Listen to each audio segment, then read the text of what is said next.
Welcome, everyone, to another episode of Dynamics Corner, the podcast where we dive deep into all things Microsoft Dynamics. Whether you are a seasoned expert or just starting your journey into the world of Dynamics 365, this is your place to gain insights, learn new tricks, and hear from industry experts. I'm your host, Chris. And this is Brad. This episode was recorded on June 22nd, 2023. Chris. Yes, sir. How are you doing today? I'm excited for this episode, man, because there is a need for this, for people to listen to this episode. Yes, there's always a need to listen to this episode. we have a lot of valuable information that we share. Yeah, absolutely. But there is a need in the business world to often have multiple systems talk to each other or share information or share data, or also report on data from multiple systems.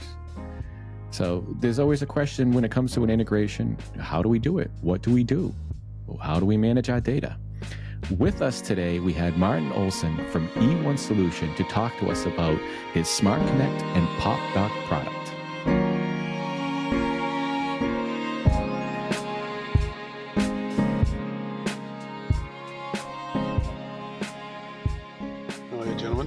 Good morning. Hey, How are you doing? Doing very well. Great. Thank you for taking the time to speak with us. And not a problem. I was trying to get the sounds coming before you entered. So now we have the drum roll. We can say, I like the drum and here roll. we are with Martin. That's a good touch. No, it is. It's I'm over the newness of it. So I hopefully won't play it too many times. But if we say something good, we'll have some funny sounds. But thank you for taking the time to speak with us this morning. Always looking forward to speaking with the guests that come on and to talk with us on the podcast. It's all very special, and I appreciate you taking the time. Business Central, the world, it's integrated. There's a need for integration for applications. There's needs for cohesiveness for data. There's a need for a lot of things. And someone tells me that you're the man to talk to when it comes to integration and having it all your information integrated and centralized. Yeah, we started with data integration, but it's got much bigger than that for us.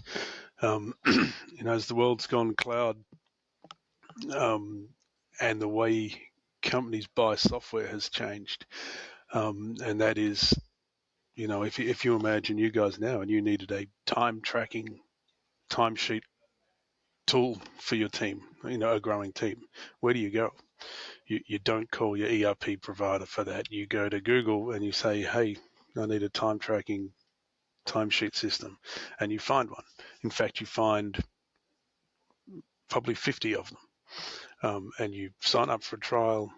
You start playing with it. You go, that looks about right, and then you find something you don't like, so you move to the next one. And this is all within 30 minutes. And you find another one, and you sign up for a trial, and you go, hey, this looks like it might be what my team needs, and we've got 15 people that need to track timesheets. And by the end of the week, you've signed up for a subscription, and you've told everybody on the team that this is the timesheet system you're using now. And that happens when every department of every company, be that marketing, be that project management, be that there's apps for everything.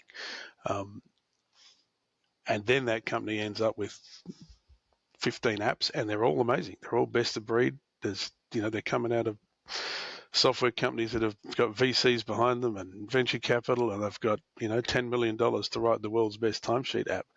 And it's a really good app, but it doesn't hook anything together, and now every department's using a system that other departments don't have access to. Nobody gets to see and share that information. So that's where we're coming from now. And coming out of COVID, that just got stronger and stronger, that whole story, because now it's like, and work from home and find new apps.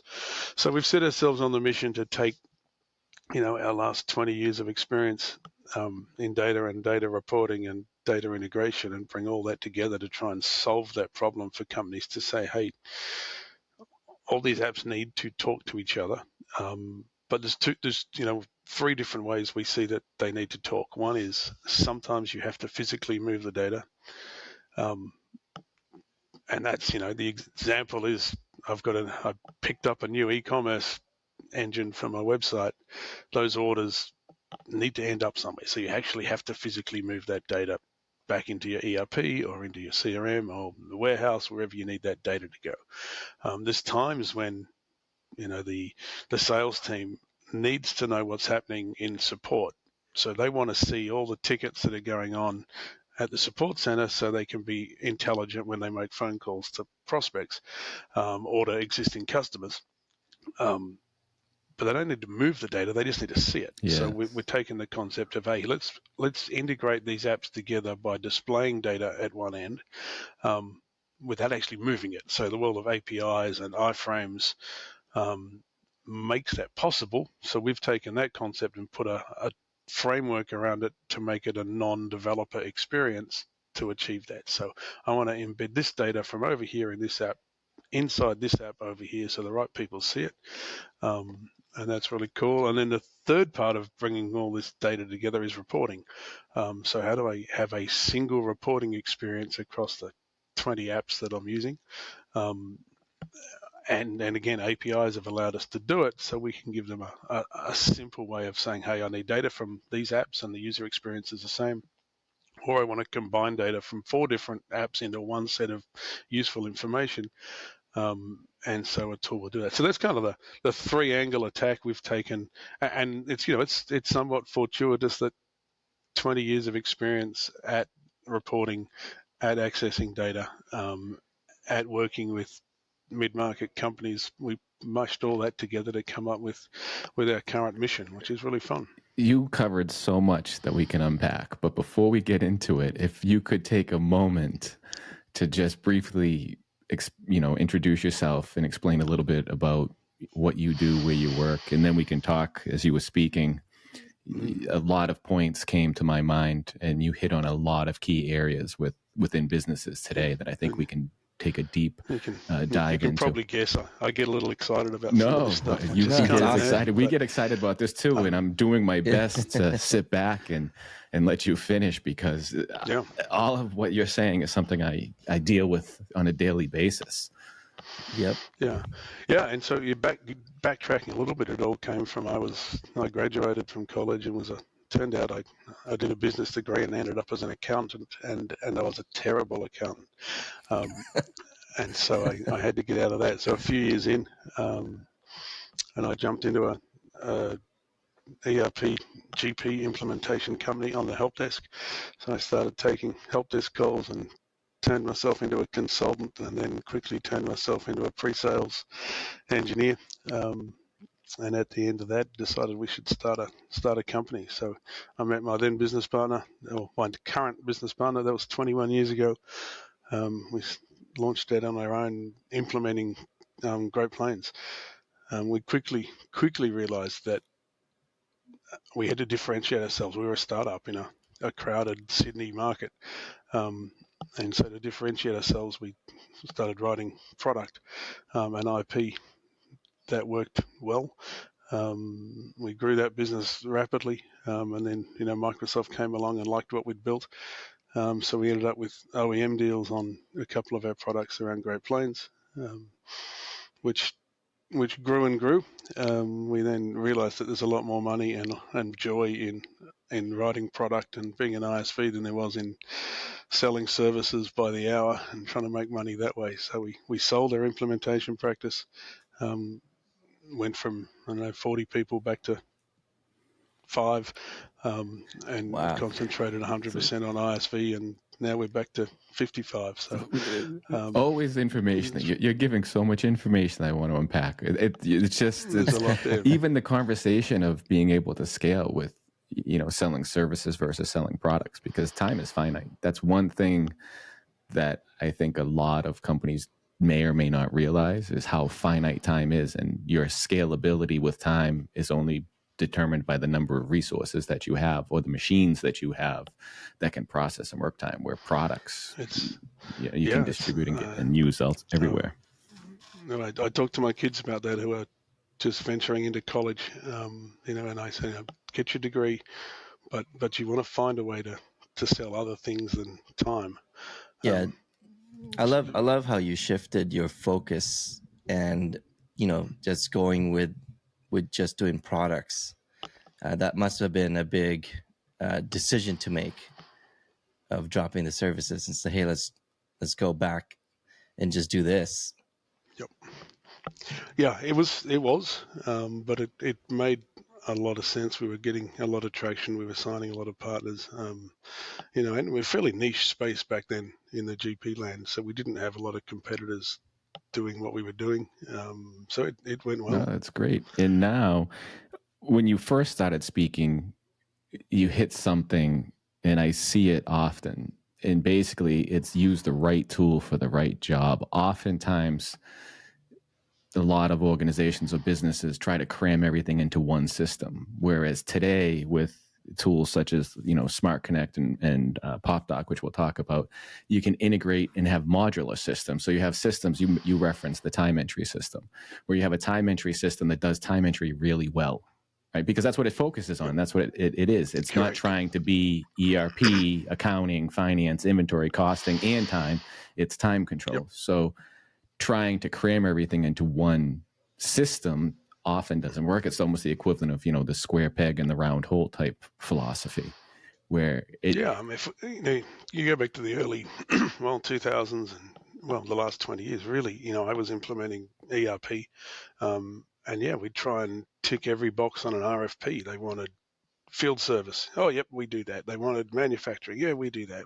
They wanted all of these things, and then we'd plug dashboards, and we'd tried to be a one-stop shop. Yes, our one tool does everything you want, but those niche things you can't build better than Silicon Valley's building them. I get in trouble sometimes, but I've spent a lot of years implementing field service that sat on top of Great Plains. It was a really cool tool, but it wasn't Microsoft's focus. It wasn't their number one thing. They had, a developer or two or three maybe, but it was never their number one thing. They were never going to build it as well as somebody who has a team of 50 people dedicated to solving field service problems. The resources need to be in the field to understand the application and the needs, because businesses evolve. What's needed evolves too. So you can create that great field service product day one, but as businesses change, the economy and climate changes, the resources need different things when they're out in the field, or different features when they're in the field. Yeah, and what was cool about those products back then was they were part of the solution. So they were fully integrated. The invoicing was just native. So it all ended up in the right AR spots and the right GL and so forth. So that was really cool about it, and that's why people wanted it. But its core, for example, field service functionality wasn't amazing. It was fully integrated, but it wasn't amazing. And now I think people are choosing amazing over integrated, and hey, that's a good thing for us because we can come in and help them with that piece. No, that's great. So is what you're talking about is the Smart Connect product by eOne, which allows you to integrate many services or many applications together. Which applications can you integrate with Smart Connect? We have opened the door to just about everything. Now, obviously, we come from an ERP background, and I was an accountant. I still believe all data kind of ends up in an ERP, so we come from that angle, but we've got more agnostic. So we started with GP, we moved to Nav, and now it's BC. We've incorporated NetSuite now. We've got a connector for F&O, so we've expanded to that space. So, and a little bit outside Microsoft, just for the fun of the experience. But yeah, coming from that angle. But then we've got generic way of connecting to any REST web service. So as the world has gone REST, we say yes to not everything, but probably 80% of the systems that are out there. So if you come and say, hey, I've got WooCommerce and I've just put it in as my e-commerce engine, we go, yeah, it's got a REST service. We've done it before. We can handle that one, no problem. So it becomes configuration, and our whole point was to take the dev out of dealing with APIs. So APIs are amazing. REST services are great, but you still have to be a developer. to talk to a REST API, and that's what we eliminate to go. Hey, the end guy that can't write code needs to be able to hook all these things together. So that's been it's nice to take take the dev that out of that process so that you can consume these services, because similarly, I think a lot of other application developers realize the importance of let me do what I do well, but also give a way for someone to consume the data that we collect. And as you had mentioned, ultimately at the businesses, everything does hit the balance sheet and the income statement. I mean, it has to flow there. They need to have justifications. They need to be able to track, and how they get there is great. And I think even using a tool such as yours, recent experience that I had was the ability to connect multiple products that work well gives you the flexibility to also change as your businesses change, because you don't have everything in one product. Again, I'm going against saying, okay, let's have everything centralized in an ERP application, but you may have an ERP application that's great for finance, receivables, payables, and inventory, but it may not do well with distribution. So then you can take a warehouse management system, integrate it, and then you can work on those two separately and open it up so that you can transfer the data. And if you have a problem with one or your needs change, you can easily slide that one out without changing this part of your business, just one of the pieces. So I think the importance of realizing that you have that interconnectivity is something that should be made. Which is another point that you had brought up, was the process for making a decision on what to buy is far different today than it was when you started, when I started, and even when Chris started. Because before it was, let me call you up, you give me a demo and tell me everything about it. And today it's, let me use a search engine, Google, Bing, whichever one you want to use, and say, okay, I need a time entry system. And you do most of your research before you send an email. Forget calling. It's contact me, send me an email. I want to get all this information before I even talk to you. And oftentimes decisions are made before they even see the product. If, in a sense, when I say see the product, is go through a demonstration and talk with somebody. So it's important to also keep that in mind. With that. Yeah, absolutely. And we often get brought in after all of that's happened. So, we'll get a call from someone that says, hey, we've done our research, we've purchased Concur or Expensify or Gorilla Expense or one of the myriad of expense management tools. And now they think we need that integrated to Business Central.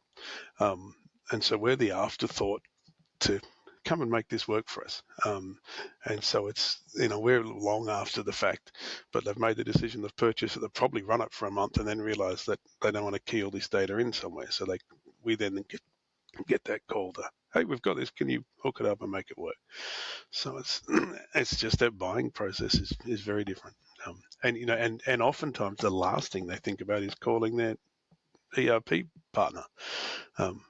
They're not even on the radar. Yep, you look after you help me print my P&Ls, but I'm not calling you about these things, which has changed. It has changed. It used to be it's the world has changed. This whole space has changed, and I think it's changing even more. Also, if you look at Business Central, how Microsoft's even changed the position of that application more so over the past couple of years than back when they brought Navision. Well, back when Navision brought Navision to the United States, in the late 90s. It's now customers do a lot more before they even find a partner. And some of them, I don't even know if they use a partner at this point, because the need for a partner may have been, may have decreased in some instances. I'm not saying in all instances. It's, there's cases for everything. But like you said, it's complete change. Or they don't know who their partner is. I don't know who my partner is. I just want your product. Yep. Look, and it runs that whole gambit. We get calls of, hey, I do know who my partner is, but I do not want to talk to them about this topic. Yeah. And we get those as well. Obviously there's a massive need for partners still on implementing software. I think, the customers we find that self-implement anything end up using 10% Absolutely. of the product. It's minimal viable implementation instead of, hey, we could. If you just find it online and buy it, you end up using a tiny piece of it. Very valid point. That was, that's a great point, because everybody thinks how I can save a couple of dollars and just do it in-house. But the experience of somebody who's implemented, who uses it, who understands the functionality, helps you take it further. And they often end up making modifications or enhancements, like you said, and they don't even need to, because it's already inherent within the application, or they're not certain that they can do some of the integrations, ahead of time. Yeah, totally. We used our own example. For our ticketing system for our help desk, we looked around and we'd used Microsoft's CE ticketing system for a while, and it wasn't what we wanted. So we went out and decided on Zendesk. And of course, like everybody, we can self-implement Zendesk. It can't be hard. Found it, bought a subscription, and we did, and it works. But we never got to phase 2 or phase 3, and we wanted the portal and the this piece and the that piece that we haven't done, just like every customer, because we got it minimal viable, it works, it's better. I think that's where partners come in play. You know what I mean? Like that's where they guide you of how to maximize the investment. It's almost like doing a home project.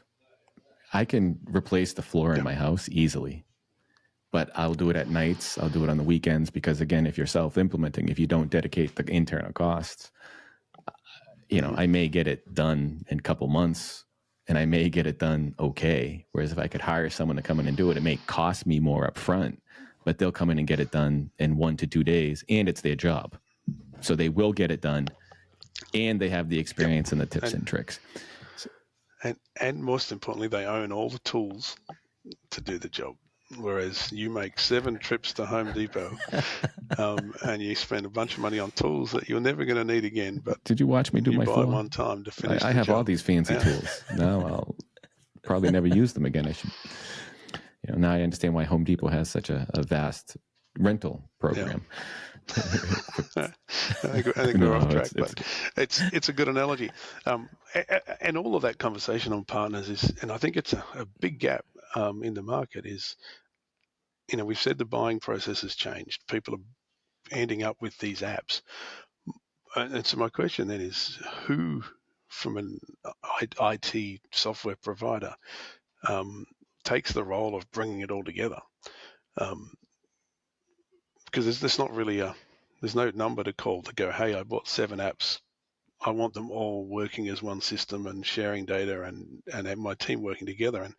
And I find the ERP guys often want to focus on accounting and ERP and business process. I don't want to know about those 3 apps out there, because that's not my specialty. I don't employ anyone that's an expert in them. Please don't ask me questions about those. And there is really no, you don't call your hardware provider. I'm like, who do you call to say, hey, I've ended up with 15 different apps and I want them talking to each other? I don't know whether you guys have the answer or who should do that. Now, we come in with a tool to do it, but we're still not the mindset of... It is a different type of person, because I get asked often, we have this, can you integrate with it? Or can you do an integration with it? Or what's available? And then it's, well, do you develop something? Do you use something?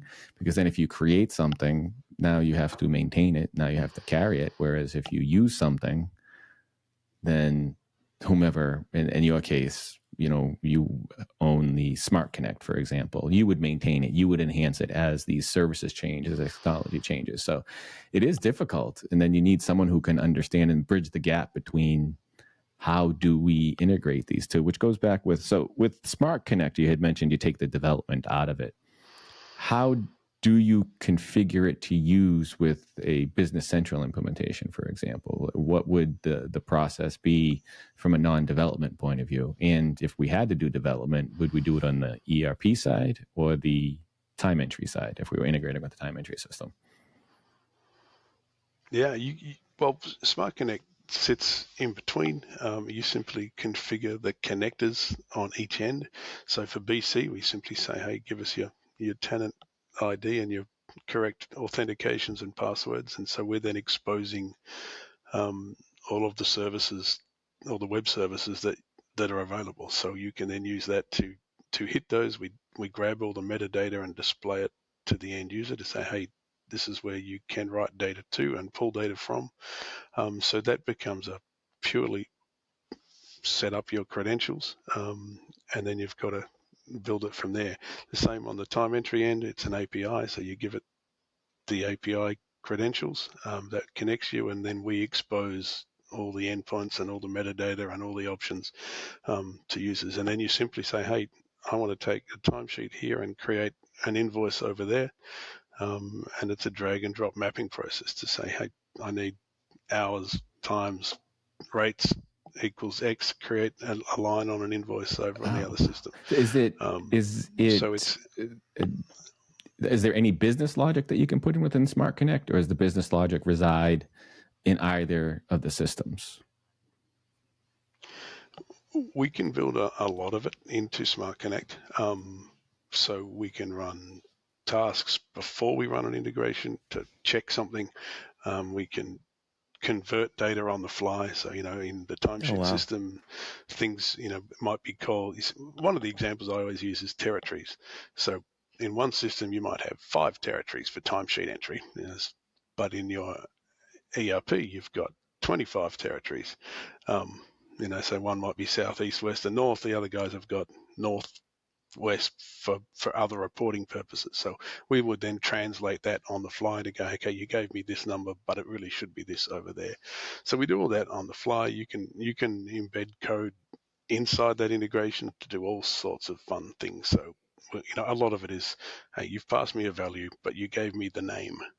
I need an ID, not a name. So I'll go back to the system, grab the actual ID, bring that back and use that in my integration. So there's the kind of stuff we're doing all the time without having to write a whole bunch of code. And that's the beauty of it. So do you do that with eOne? eOne, your resources will work with an end user to handle that integration, or do you rely on partners or the application, the application implementer, I guess, not necessarily the developer, but the application implementer to handle some of this? Yeah. So, it's really been probably 90% of our partners handle all their own implementations. And for them, it's been great because they move the load from developer to implementation consultant. So the clever consultant can handle all that now rather than having a bottleneck of developer. Goes back with our scalability. Yes, we all know the development resources are becoming more scarce, but also with the scalability, because if you have to do a custom integration, develop a custom integration for each implementation, you have to maintain that. So it becomes costly. So if you're using a solution such as this, and then that developer leaves, and then the number of companies we've come across it, like, we've got this integration, it's run for 7 years. Nobody will touch it. Nobody wants to risk going anywhere near it, because if it falls over, we're in big trouble. But that developer's gone and we don't have the code anymore. And that's such a common conversation. And I go back to the beginnings of Smart Connect when it didn't exist. And I credit our developer, Ian Webster at the time. He's not with us now, but it was really his initial idea, and it came from when we were implementing, ERPs. And he's like, I hate writing XML integration projects. This is not fun.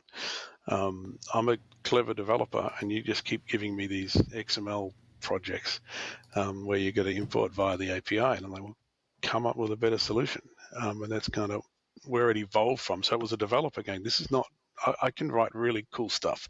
This is not cool stuff. This is boring and time consuming and repetitive. And that's really where it came from. So the whole concept of taking the dev out of this process is really the underpinnings of everything around Smart Connect. Nice.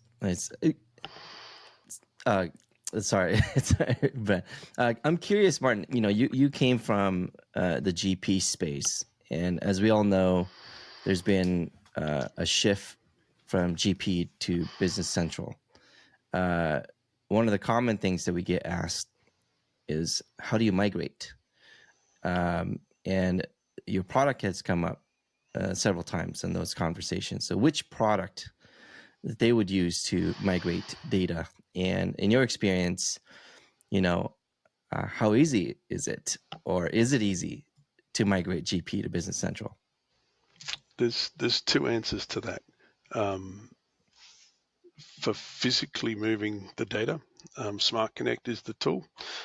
So all those, obviously Microsoft's got their out-of-the-box migration process, which does a little bit and is a little bit useful, and it's a good place to start.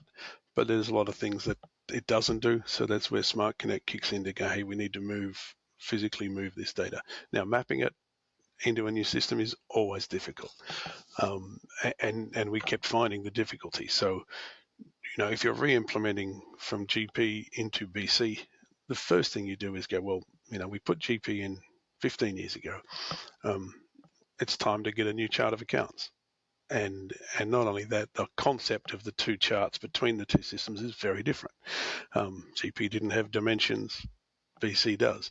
So that's the core fundamental accounting piece, which you're going to completely redesign.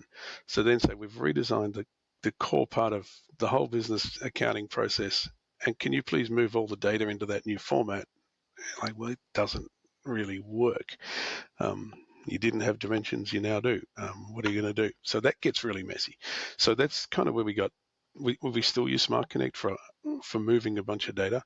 But PopDoc is, I think, the one that pops up in the conversations more. So we took the concept of displaying data inside one app that's stored inside somewhere else.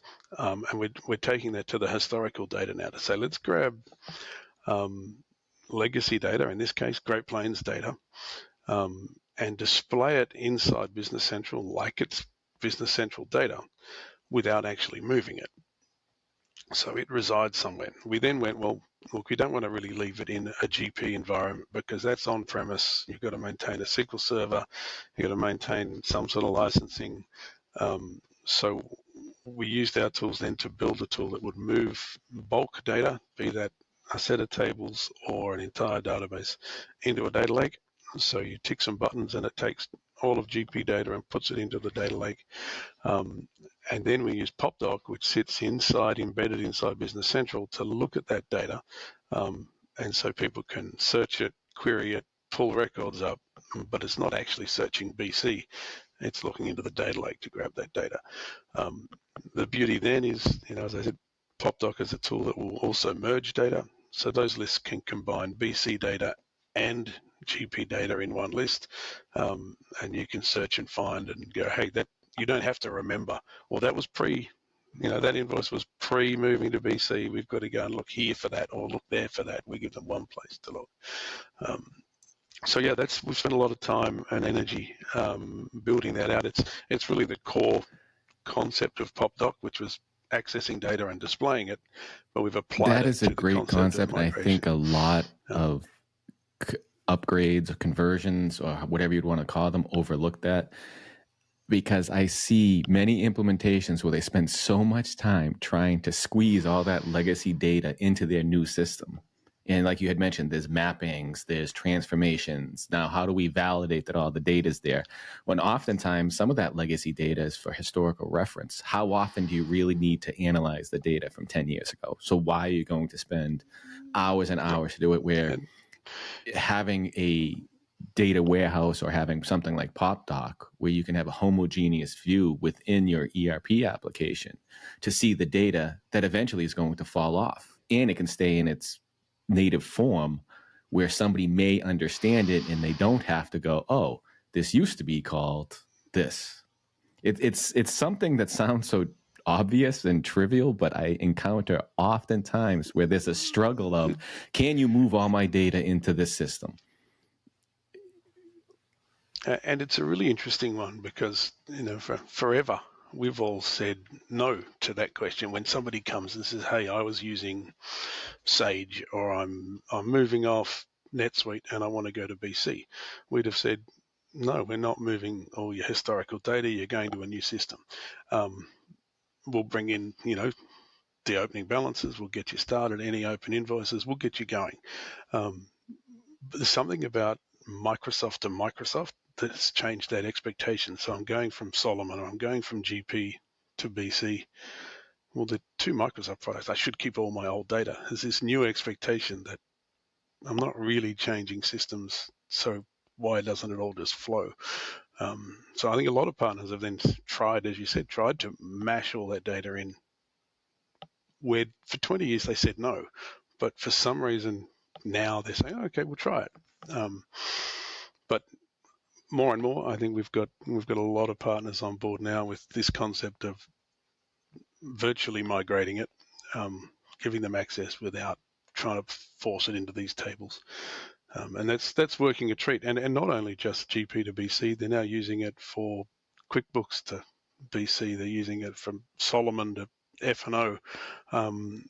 We're agnostic as to what the data is, and as long as we can get access, we'll display it in the app they want it. So it's, we've had NetSuite to BC, and we've actually had the other way. So display my BC data in my new NetSuite implementation. We're going to edit that out, by the way. You can't keep promoting NetSuite.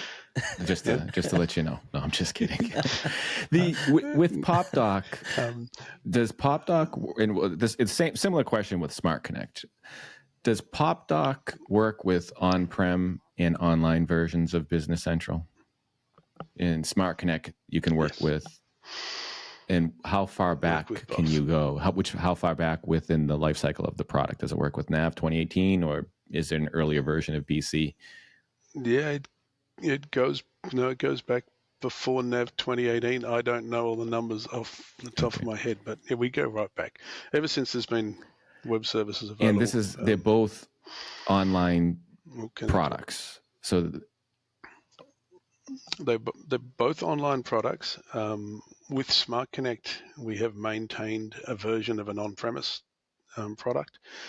So it's the same code set for us, obviously a different UI, but it's the same engine, and you can deploy it with a subscription either on-prem or online or both. So I think we're one of the few software companies that said, hey, you buy a subscription, you can deploy it however you choose. If you want to put some on-prem Smart Connect on-prem that you control for on-prem data, it doesn't make sense to have a cloud integration tool when the data you're working with is on your servers, particularly if you're moving it from one of your on-prem systems to another on-prem system. Moving it all to the cloud and back again is really crazy. So we've maintained it. Some of our competitors, like if you've bumped into Scribe back in the day, they took the path of moving everything to online and pretty much abandoned their on-prem solution. It caused them, it brought us a lot of customers, so we were excited about that. So we're actively maintaining that. We're passionate about our on-prem product. We've still got a lot of companies deploying it for good reasons, I think. So yeah, we've maintained that. PopDoc is a purely online solution, full SaaS, all on Azure. But of course, it can connect to an on-prem system if you give it access to get to the data. So with PopDoc being an online version only, where does that data reside? Is it hosted with eOne in this case, or is it on the tenant of the ERP application or the customer's own Azure tenant? Yeah. Correct. So be careful how I answer that. PopDoc doesn't store any data ever. It's our rule. So we access the API. We hit the API to get the data and display it, but we don't store it anywhere. So we don't store anybody's data. In the case of the migration scenario and virtual integration, if we're taking legacy data, we will move that data into the customer's own Azure data lake. So they've got full control of it. And we don't build data warehouses. We don't replicate data. We leave all the data where it should be, and we use the wonders of APIs to get it when we need it. That's an important fact, and you covered it. In the world of today, everybody's concerned about their data, who has access to the data, where the data lives. So PopDoc reads the data and displays the data within their own tenant. It's still an online application, but you're not saving the data or processing the data. And if they stop using PopDoc because they found another solution or they wanted to move elsewhere, the data's in their Azure tenant as it always had been. We have no way of accessing that data or seeing it or touching it. So, and that's worked well for us as we've pushed into the European markets with GDPR and all the data security and privacy. So when I can talk to a German company and they accept that as a good way of doing business, No, I think so. It's important. That's a lot of times now you may not realize where your data is and what happens and how do I get to my data if for some reason I decide to not use a product anymore. What ends up happening. And it's important to note that with your product offering that the customer owns and manages their data, and then also any of the subscription costs they would incur for data storage. So when they do a subscription with PopDoc, they still would be responsible for the data storage in their own Azure data lake as well, correct? Okay, great. Yep. Yeah. And PopDoc, the theory behind PopDoc when we first, it's funny how when you build the product, you have your first iteration of what you think it's going to be, and then it evolves over years and it turns into something slightly different. But initially it was very much an ad hoc query tool. So it was letting a user say, hey, I want to see X data, and it would run off to the API and grab it. So you'd set your filters, you'd set your rules, you'd choose the data you wanted, it would go get it. So it was always live. And it had to be live because it was an ad hoc query tool. We couldn't look at a data lake that was updated yesterday if I'm trying to find, did those purchase orders land today? So it was always, going to hit the API straight. Now, more and more people are wanting to use it now for more analytical type things. And it's got dashboards and it's got a little overlap with Power BI, but different. And so in those scenarios where they do want to pull 5 years worth of history and do comparisons, that's where we're saying, hey, put that into your data lake. So use the same concept as we've got for legacy data, but do it with your live BC, pump that into the data lake. Then we're not hitting the API.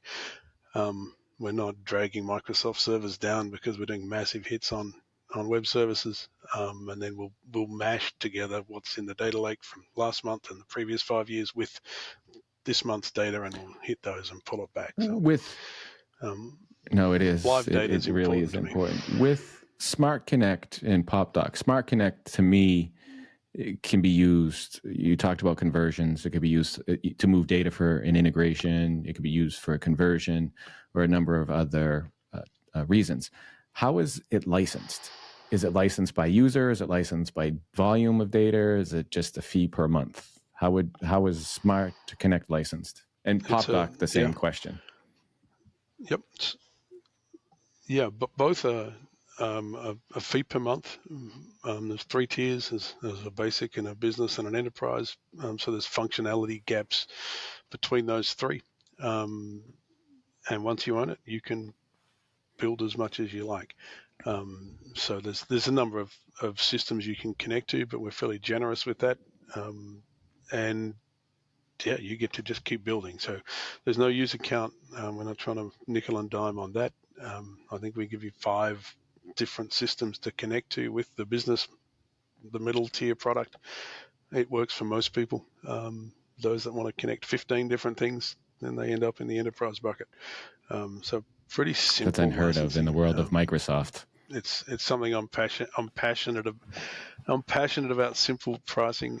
It gets complex, and we sit down every year and we beat it around again and try and find the best model. It's the best model for the customer, and of course, then we want to make sure we're not, underpricing and leaving too much money on the table. There is a delicate balance, but I think it's finding that right line. I talk about licensing all the time because the Microsoft licensing I don't even look at. I talk to other people because it is so confusing, and I think even with just the confusion, it can turn customers away. And then also, I hate to say hidden costs, but it ends up being hidden costs because, it's a great price, but then all of a sudden I can do all these great things. Now I have all this data, and by the way, now I have storage costs on top of my licensing costs. So a simple model is Yeah, and we've beaten around ideas and seen some of our competitors where it's a volume thing. So you can import 1 million records, but after that your price jumps up. But I've never wanted to have a conversation with a customer about, hey, you happen to have 1,010,000 records this month. Your price has gone up for those extra 10. Like, you've reached the limit, and I just don't want to have my team waste time on those conversations. We try to keep it as simple as possible. Customer service is important when you're dealing with customers. And PopDoc is licensed similarly? Yeah, exactly the same. So it's not user-based. We've got the same 3 buckets. And yeah, you choose the bucket you need to be in functionality-wise, and you're off and running. We have to. No, I like simple too. It's like simple. Much easier, even from the partner space, to have a conversation with a customer and present them with a product or an option. If you're bringing it to them, that's easy for them to digest and understand exactly what they're getting and what they could use. Yeah, and we want it simple because we want our partners to be able to hear a scenario and go, hey, we've got a solution for that. It's $500 a month. It's $300 a month, rather than having to come back to us and have a long discussion about it. We want it to be the answer, and we need those partners because what we sell is a tool. None of our, neither PopDoc or Smart Connect does anything unless we have a really clever customer or a partner seeing the problem and designing the solution. So it's for us, and it's where we're bringing both those products closer and closer together, really to be a data management platform for all your apps, because we need the partner to look at the problem and go, you know what, why don't you embed all those BC invoices inside CE or inside Salesforce? God forbid they use Salesforce, but it happens. To go, and nobody's Googling that. No customer's thinking, I wonder if I could embed project timesheets from this system inside that system over there, so people are smarter. You're not thinking that, you're not Googling that. And that's where we need the partners, the solution architects, the pre-sales people to sit there and go, hey, I've got a really good idea. You've probably never thought of this. Why don't you do it like this? And so that's why partners for us are so important, and making their lives as easy as possible and pricing as simple for them to deploy, and then they can have a more stable solution because it doesn't require development. So you can have your invoices listed in CE, for example, without having to do any custom development that you'd have to maintain, which gets costly. It's great. Correct. It's essential. And we, I always preach that we eat our own dog food. So, eOne would not operate without Smart Connect and PopDoc. We are 100% automated from a sales perspective using Smart Connect. So when somebody buys from us, they're going to our website, putting in their credit card to buy a subscription. Nobody here touches that ever. We have an accounting team of one, and everything's fully automated. So I can click on my PopDoc report right now to go, what have we sold in the last hour? It'll show me that's all in the ERP, and there's no paperwork. There's nobody touches. That is important anything because you're really using cool. the application that you're selling or the tool because it is a tool. It's like a hammer. A hammer doesn't do anything, but you could use a regular hammer. Correct. Or you could use an air gun.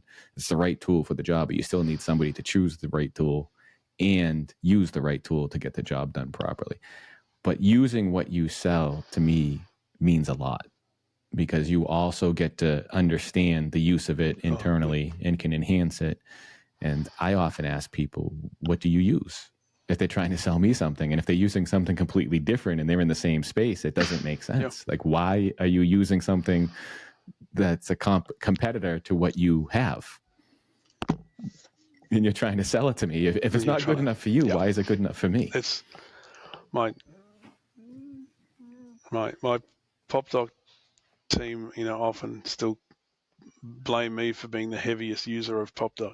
They're like, when we look at who runs the most queries, it's you. It's like, cause I'm refreshing my sales, dashboard all day, seeing what's going on. And they're like, yeah, you've got a problem with. Yeah, it's fun, Martin. So one of the things you had mentioned earlier that sometimes a customer doesn't want their partner to be involved, or they're already sold. They saw your presentation, which is they're all awesome, by the way. I love all your Thank you. demos and I presentations. do want him to do a boom. And I do want him and to so do they a buy boom it before we online. get off. There you go. So they buy it online. So how do they get started? How do they get training from a client's perspective?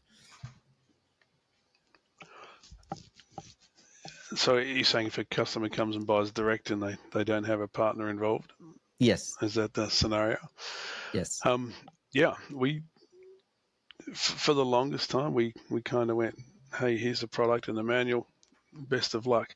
We've been working hard on onboarding and building a much stronger onboarding process. So in the last 12 months, we've built a customer success team, or in the process, we do not have it perfect.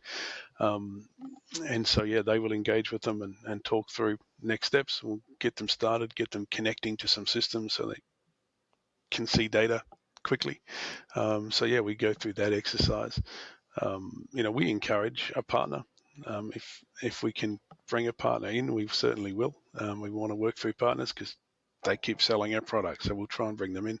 If not, we run online training, we run classroom boot camps. So we're still a little old-fashioned. I still love an on-premise 2-day boot camp. We do those all around the country all the time. So we'll go to a new city in a hotel room, and we'll bring a bunch of customers in, and we'll run a 2-day training session. Very cool. I want to go. When is that? When's the next one? Our partners offered that as well. So Chris mentioned training for customers without partners, but now the partner network is important for this product. Yeah, so we absolutely do that. So yeah, we encourage it, and while we do a lot of online, we just find face-to-face is a better experience because you're focused. It's really hard to sit there and write emails when you're face-to-face with a trainer in a room, but when you're online, it's pretty easy to get distracted, and we find the learning experience and the education outcome is just so much better from a face-to-face experience. So that's it. We're actively working on all of our self-paced and online, and we know that's got to exist. We want people to be able to learn by themselves, but we do find that face-to-face thing's important. We've got Rod O'Connor and Chris Stu are actually down in Washington, D.C. today, running a 2-day boot camp. This one, though, is focused on it's for partners and focused on how to position the products. So it's taking all the things we've talked about today and giving the solution architects and the pre-sales guys the experience, the demo environments, the discussion, how to identify the opportunity, when to think about virtual integration versus physically moving data, mashing data together in reports. So they go through all of that, and it's the positioning and then how to take that and sell it. So definitely. We have to see when the next one is, because I think this. Yes. I want one out here in the West Coast.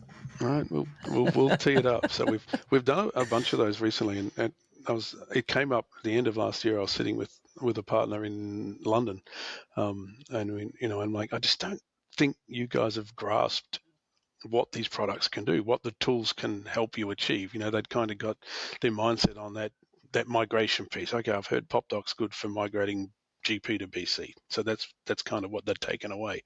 I'm like, I don't think you've got it. So we put together this program of a 2-day session where we would come in and we'd just educate pre-sales and solution architects people.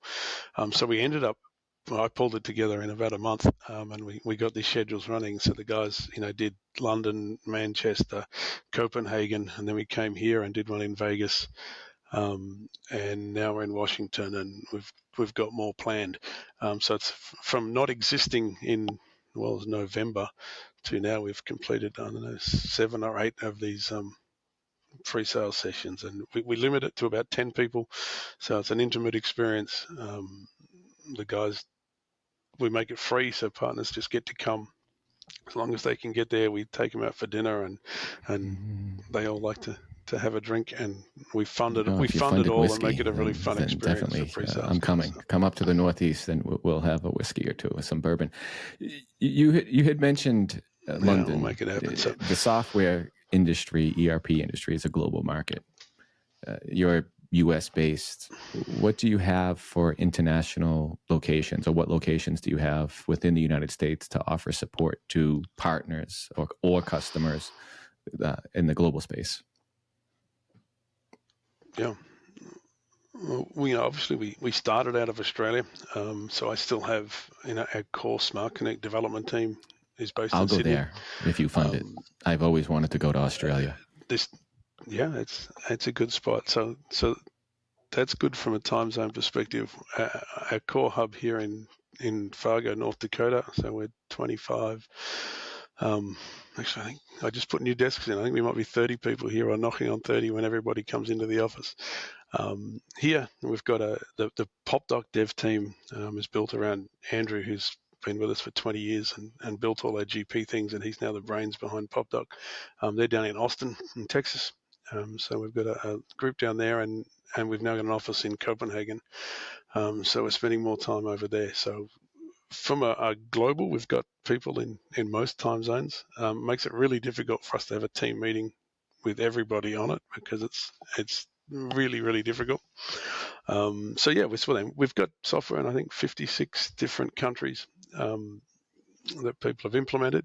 Obviously, going cloud now, we've had to build, environments in all those regions. So our Azure regions are now expanding around the world. We've got them in Australia, we've got them in the UK, I think 3 in Europe now for various reasons, and then across the US.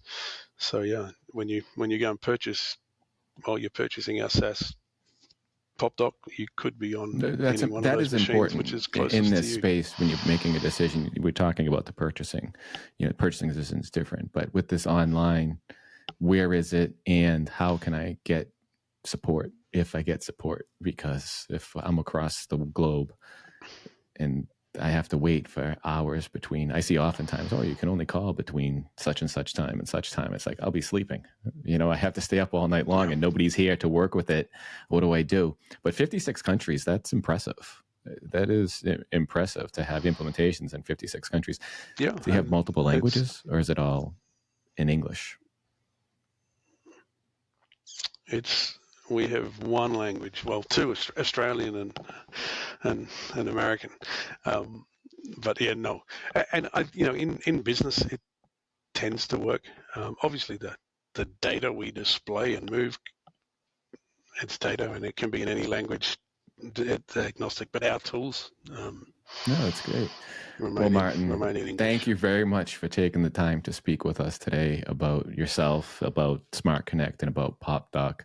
I think they're both great tools. I use the word product, but use tools, and you can look at it that way to help anybody work with any software implementation with the integration, and allows them to have the right tool for the right job, meaning use timesheet software to work with timesheets, job field service software for field service, and then your ERP software can do what it does best. How can someone learn more about the software solutions provided by eOne, such as Smart Connect, PopDoc? I know you have others, and also contact you for more information. Yeah, our website's the best place to go, which is just eonesolutions.com. You can also go to smartconnect.com or popdoc.com, but eOne pulls it all together. We are in the wonderful process of rebuilding all of those websites into a new one right now. So that's I don't know whether you've ever been through it, but it's also real an important experience. One. Yes, very important one. Your online brand and your customer journey is extremely important. It is, and we'd gone down the path of, a Smart Connect site and a PopDoc site, and an eOne site. We're bringing them all back together into one, really pulling the concepts together that it is a platform. So it's all of these functions we talked about, be that, physically moving data or virtually integrating or reporting across apps, should all really be pieces of one solution. So while they're 2 separate code sets, really it's going to be one platform. But back to contact. So yeah, the website's the best place to go. I'm happy for anyone to message me direct, just martin.olsen@eonesolutions.com. Or they, if they don't want to talk to me, sales@ is a good email address as well. But you'll find us on LinkedIn and Twitter and anywhere else you want to go. Great. We'll put those links in the show notes. And again, we appreciate your time. Thank you very much. It was very informative.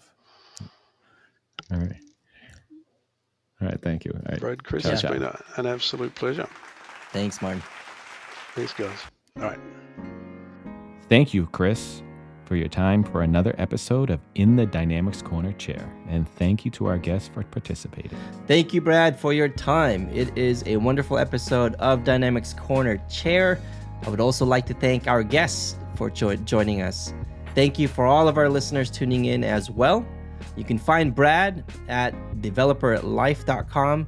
That is DVLPRLIFE.com. And you can interact with them via Twitter, DVLPRLIFE.